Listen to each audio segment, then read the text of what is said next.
應唔應該睇品種揀倉鼠養呢？寵物鋪嘅倉鼠健唔健康又點樣睇呢？睇下今集就可以知道多啲㗎喇。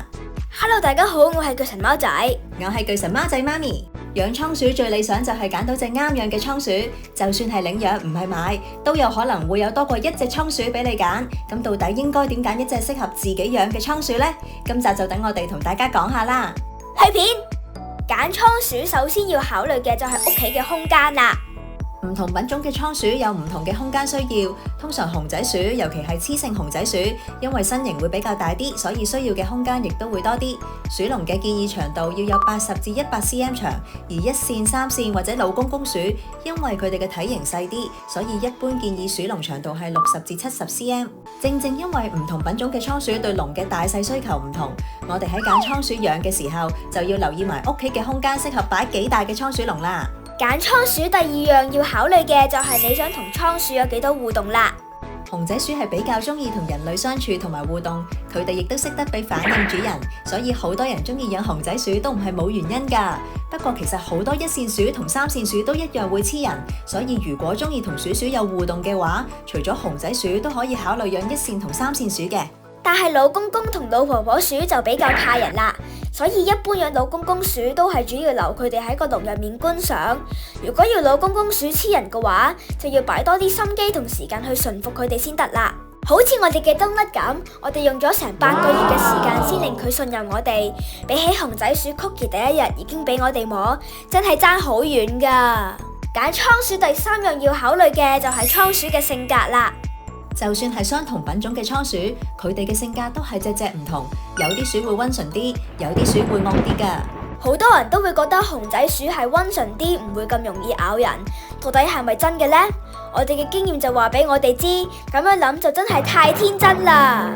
我哋養過幾隻熊仔鼠，其中2隻都會大力咬人，咬到流血，攻擊性同防衛性都好強。反而我哋養過嘅1線鼠雪糕同埋而家養緊嘅老婆婆鼠冬甩就相對上溫順，就算咬人都只係細力做下樣。所以倉鼠咬唔咬人係睇佢嘅性格，同埋睇佢係咪一出世就同人類有緊密接觸，而唔可以淨係靠睇倉鼠品種去判斷佢嘅性格㗎。不過做兇猛嘅倉鼠其實都可以馴服到嘅，但係就可能會經歷無數次流血事件先馴服到。所以如果真係好怕俾倉鼠咬，又或者屋企有細路仔嘅話，我哋都會建議揀性格比較溫順啲嘅倉鼠嘅。揀倉鼠第4樣要考慮嘅就係倉鼠嘅健康啦。